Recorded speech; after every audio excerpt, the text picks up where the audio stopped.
Enggak. Assalamualaikum warahmatullahi wabarakatuh. Kami dari kelompok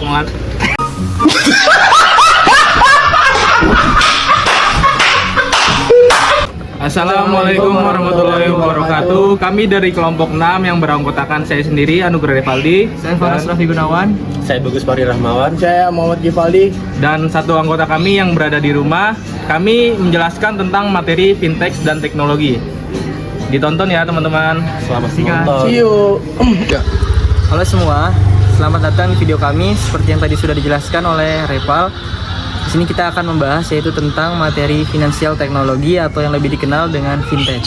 Nah, di era digital seperti saat ini, aktivitas keuangan sudah berubah sangat cepat. Dulu kita harus ke bank untuk menabung, transfer, dan mengajukan pinjaman, tapi sekarang semua bisa dilakukan lewat smartphone.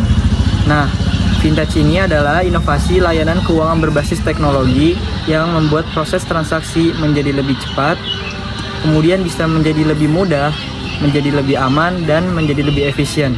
Di Indonesia, pertumbuhan fintech sangat pesat. Pengguna dompet digital seperti Kris hingga aplikasi investasi naik setiap tahunnya, karena masyarakat semakin terbiasa menggunakan transaksi atau bertransaksi digital. Fintech memiliki beberapa kategori utama. Yang pertama adalah digital payment. Contohnya OVO, GoPay, Dana, ShopeePay. Ini yang sering kita gunakan untuk transaksi sehari-hari, seperti bayar makanan, ojek online, ataupun belanja online. Yang kedua adalah peer-to-peer lending atau pinjaman online. Contohnya ada Akulaku, Kredivo, ada kami. Melalui platform ini, masyarakat bisa menjamin dan memberi pinjaman tanpa bank. Yang ketiga ada wealth management dan investment, yaitu aplikasi investasi seperti Bibit, Reksa, Ajaib, dan Peluang. Yang keempat ada crowdfunding, yaitu penggalangan dana online seperti Kitabisa. Yang kelima ada insurtech, yaitu layanan asuransi digital, contohnya Koala dan Fuse. Semua kategori ini punya tujuan yang sama, yaitu mempermudah akses ke layanan keuangan bagi masyarakat Indonesia. Kemudian itu ada cara kerja dan teknologi. Fintech bekerja menggunakan berbagai teknologi modern. Yang pertama ada mobile apps. Hampir semua fintech memiliki aplikasi yang terhubung ke sistem perbankan melalui API, sehingga transaksi bisa diproses secara real time. Yang kedua ada big data, digunakan untuk menganalisis perilaku pengguna, misalnya aplikasi pinjaman online bisa menilai kelayakan kredit berdasarkan riwayat belanja, lokasi, dan aktivitas pengguna. Yang ketiga ada artificial intelligence atau AI. AI yang membantu mendeteksi penipuan, mengevaluasi risiko, hingga memberikan rekomendasi investasi. Yang keempat itu blockchain.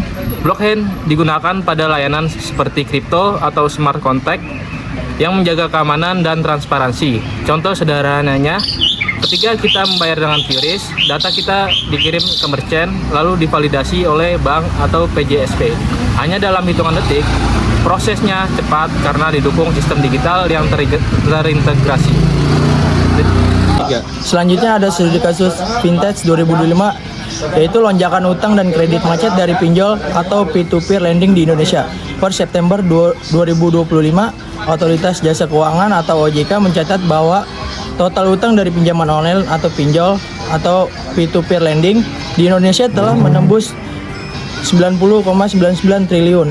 Di sisi lain, jumlah akun peminjam yang macet juga meningkat drastis. Pada Agustus 2025 dilaporkan ada 22.694 akun yang macet, naik dari 2.479 akun pada Juni 2024, sebuah lonjakan yang sangat besar.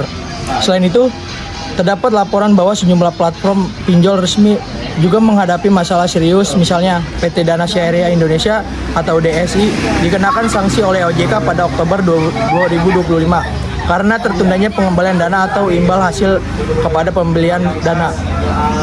Mengapa ini penting sebagai studi kasus? Karena kasus ini menunjukkan bahwa meskipun fintech lending memberikan kemudahan akses kredit, kemudahan plus kurang literasi plus kurang pengelolaan risiko lemah bisa berdampak serius. Banyak peminjaman terjerat utang, gagal bayar, dan pemodal dirugikan.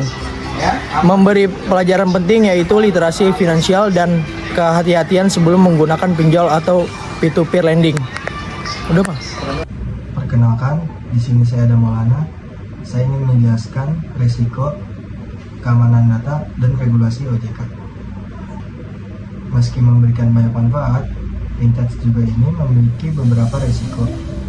Di antaranya yang pertama, penyalahgunaan data pribadi.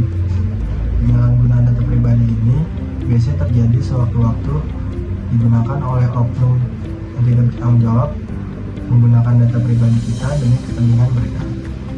Yang kedua, pinjol ilegal dengan bunga tinggi. Pinjol ilegal ini pinjol yang sama sekali tidak terdaftar dan tidak diberi izin oleh OJK dan sangat tidak disarankan. Biasanya pinjol ilegal mematok bunga yang sangat tinggi. Yang ketiga, penipuan digital atau phishing. Penipuan digital atau phishing ini biasanya berbentuk link atau aplikasi yang hanya bertujuan mengambil data diri kita, sama sekali tidak memberikan pinjaman. Oleh karena itu, OJK mengawasi penyelenggara fintech. Sebelum menggunakan aplikasi, pastikan aplikasi tersebut terdaftar dan resmi oleh OJK. Cara mengeceknya gampang sekali, tinggal masuk ke website resmi OJK, lalu kita tinggal cari aplikasi yang kita pakai, terdaftar atau tidak. Jadi kesimpulannya, fintech ini sangat membantu keuangan kita.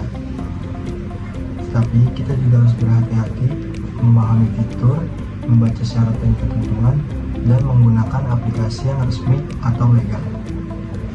Terima kasih sudah menonton video kami, semoga bermanfaat. Demikian materi yang dapat kami sampaikan, kurang lebihnya mohon maaf. Wassalamualaikum warahmatullahi wabarakatuh.